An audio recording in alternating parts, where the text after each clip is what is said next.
নাহমাদুহু ওয়া নুসাল্লি আলা রাসূলিহিল কারীম, আম্মা বা'দ।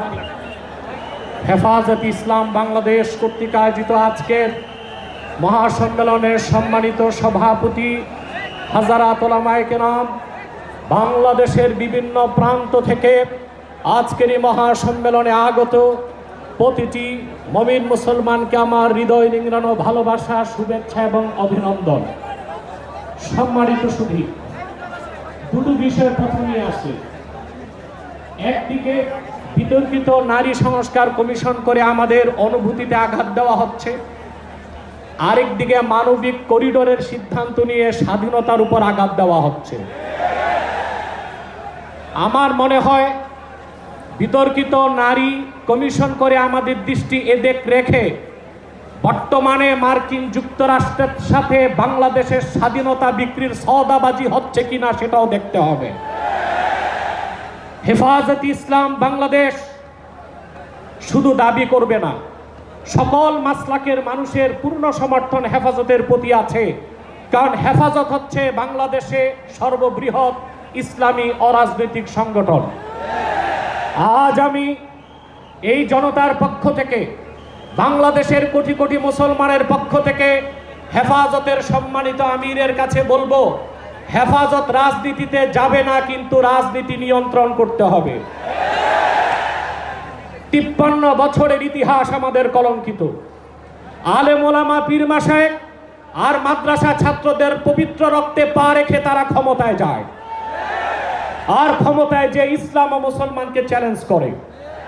এ সুযোগ আর দেওয়া হবে না। অনতিবিলম্বে বিতর্কিত নারী কমিশনের সমস্ত প্রস্তাব বাতিল করলেই হবে না। যে নারী নামের হিজড়াগুলো এই দুঃসাহস করেছে, গ্রেফতার করে তাদেরকে আইনের আওতায় আনতে হবে। আরেকটি বিষয় হচ্ছে, ডক্টর ইউনূসকে বক্তব্য পরিষ্কার করতে হবে। 16 বছর ভারতীয় আধিপত্যবাদের বিরুদ্ধে আমরা রক্ত দিয়েছি। সর্বপ্রথম সকল প্রকার শিরক, কুফর, রামবাম, নাস্তিক আর ভারতীয় আধিপত্যবাদ ও ফ্যাসিবাদের বিরুদ্ধে রক্ত উৎসর্গ করেছে শাপলা চত্বরে হেফাজতের আলেম ওলামা কর্মীরা।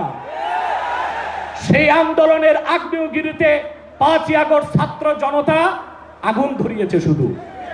অতএব আলেম ওলামাকে বাদ দিয়ে কোনো সিদ্ধান্ত মেনে নেওয়া হবে না।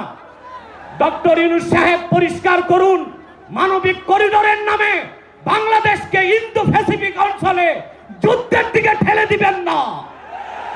আমরা ভারতকে শায়েস্তা করেছি, যদি আটলান্টিকের উপর থেকে কেউ আগ্রাসন করতে আসে, বাংলাদেশের প্রত্যেকটি মাদ্রাসায় একটা ক্যান্টনমেন্ট হবে। সেনাবাহিনীর সাথে কাঁধে কাঁধ মিলিয়ে মাদ্রাসা ছাত্ররা দেশ রক্ষায় মাঠে নামবে। আগ্রাসী শক্তিকে বলে দিচ্ছি, আমার দেশের সবুজ লাল পতাকার দিকে যে চোখ তুলবে তার চোখ উপড়ে দেওয়া হবে। আমার বাংলার কোন 1 ইঞ্চি মাটিতে আগ্রাসনের থাবা বসালে সেই কালো হাত ভেঙে দেওয়া হবে। বিদায় লগ্নে আরো 3টি দাবি আমাদের পক্ষ থেকে।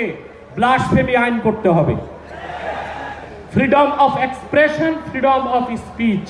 বাক স্বাধীনতার নামে ইসলাম বিরোধিতা যেই করবে তাকে আইনের আওতায় আনতে হবে। আমার দেশে অসংখ্য আলেম ওলামা, নিরীহ মানুষকে জঙ্গি তকমা দিয়ে কারাগারে রাখা হয়েছে। যদি বাবর সাহেব মুক্তি পায়, তাহলে যে সমস্ত আলেম ওলামা জঙ্গির মামলায় ভিতরে, তারা কেন মুক্তি পাবে না? তাদের মুক্তির আগে সংস্কার না নির্বাচন হতে দেওয়া হবে না বাংলাদেশে। আমার 7ম দাবি, হেফাজতের পক্ষেই বাংলাদেশের সমস্ত মাসলাককে এক প্ল্যাটফর্মে আনা সম্ভব একটি দাবি আদায়ের লক্ষ্যে। সেটা হচ্ছে বাংলাদেশে কাদিয়ানীদেরকে অবশ্যই অমুসলিম ঘোষণা করতে হবে। হেফাজত যদি ডাক দেয়, তাহরিকে খাতমে নবুয়্যত সারা বাংলাদেশের মাসলাক আসবে। আমরা কাদিয়ানীদেরকে অমুসলিম ঘোষণার দাবি আদায়ে যদি জান ও মাল দিতে হয়, কারা কারা প্রস্তুত আছি? ওয়া আখির দাওয়ানা আনিল হামদুলিল্লাহি রাব্বিল আলামিন। ওয়াসসালামু আলাইকুম ওয়া রাহমাতুল্লাহি তাআলা ওয়া বারাকাতুহু।